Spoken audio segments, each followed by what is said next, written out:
మోడీ గారు ఇదే తిరుపతిలో నిలబడి పుణ్యక్షేత్రంలో నిలబడి మాటిచ్చాడు. ఆయన మాట మర్చిపోయాడు. ఆయన రామభక్తుణ్ణి అని చెప్పుకుంటాడు కదా మోడీ గారు. 3 నామాల వానికే పంగనామాలు పెట్టాడు కదా మోడీ గారు. ఇదేనా భక్తి? పుణ్యక్షేత్రంలో నిలబడి మీరు మాటిచ్చారు.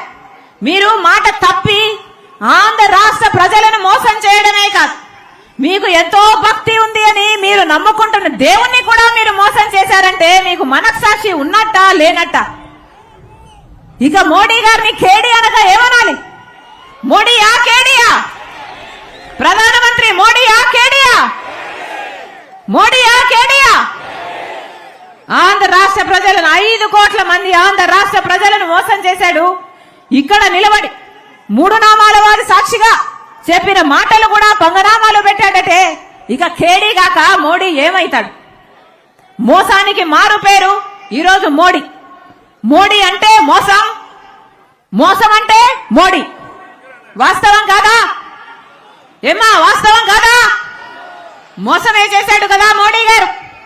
ఏం చేశాడు? మోడీ గారు సమాధానం చెప్పాలి, బీజేపీ పార్టీ సమాధానం చెప్పాలి. 10 సంవత్సరాల ప్రత్యేక హోదా అని చెప్పిన వాళ్ళు 10 సంవత్సరాలు అయిపోయినా కూడా మీరు ప్రత్యేక హోదా ఇవ్వలేదు. మరి దీనికి ఆంధ్ర రాష్ట్ర ప్రజలకు ఏం సమాధానం చెప్తారు అని అడుగుతున్నా. పోలవరం కడతాము అని మీరు మాట ఇవ్వలేదా? మరి ఆ పోలవరం కట్టకపోతే ఆంధ్ర రాష్ట్ర ప్రజలకి మీ ముఖాలు ఎలా చూపించగలుగుతున్నారు అని అడుగుతున్నా. అద్భుతమైన రాజధాని అన్నారే, ఢిల్లీని తలపించే రాజధాని అన్నారే. మరి మోడీ గారు అసలు ఈ రోజు మనకు రాజధాని లేకుండా పోయిందే. చంద్రబాబు గారేమో సింగపూర్ ను చేస్తానన్నారు, అమరావతిని సింగపూర్ ను చేస్తానని 3D సినిమాలు చూపించాడు. ఇక జగనన్న గారేమో ఒక్క రాజధాని సరిపోదు, మాకు 3 రాజధానులు కావాలి అన్నాడు. పోనీ 3 ఒకటైనా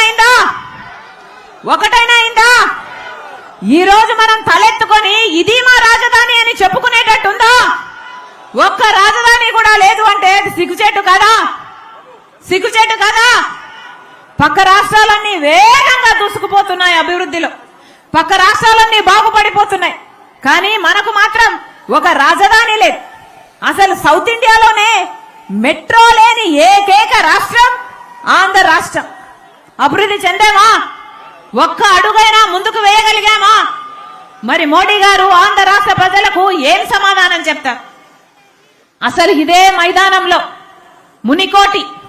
మునికోటి అనే ఒక యువకుడు 2015లో మోడీ ఇంకా ఆంధ్ర రాష్ట్రానికి ప్రత్యేక హోదా ఇవ్వకపోతే మన రాష్ట్రం ఏమైపోతుంది, మన భవిష్యత్తు ఏమైపోతుంది? యువకుడిగా ఉన్నాడు, ఎంతో భవిష్యత్తు ముందుంది. అయినా కూడా ఆ అబ్బాయి ఇదే మైదానంలో ఆత్మహత్య చేసుకోవడం జరిగింది. కేవలం మోడీ ప్రత్యేక హోదా ఇవ్వడు అని ఆందోళన చెంది. ఈ పాపం ఎవరిది? ఏం సమాధానం చెప్తాడు మోడీ గారు ఆ కుటుంబానికైనా? ఏం సమాధానం చెప్తాడు మోడీ గారు మన రాష్ట్ర యువతకు? అసలు భవిష్యత్తే లేకుండా చేశారే, ఏం సమాధానం చెప్తారు?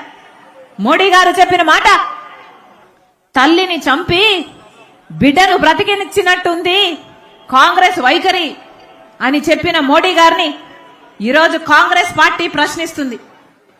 మరి తల్లి లాంటి ఆంధ్రప్రదేశ్ ని మీరు ఎన్ని సంవత్సరాలుగా చంపుతూనే ఉన్నారో మోడీ గారు సమాధానం చెప్పాలి. తల్లి లాంటి ఆంధ్రప్రదేశ్ కి మీరు ప్రత్యేక హోదా ఇవ్వకుంటే అది ఆంధ్రప్రదేశ్ ని చంపినట్టు కాదా అని అడుగుతున్నాం. తల్లి లాంటి ఆంధ్రప్రదేశ్ కి మీరు పోలవరం ప్రాజెక్టు కట్టకుంటే మరి ఆంధ్రప్రదేశ్ భవిష్యత్తును మీరు చంపినట్టు కాదా అని అడుగుతున్నాం.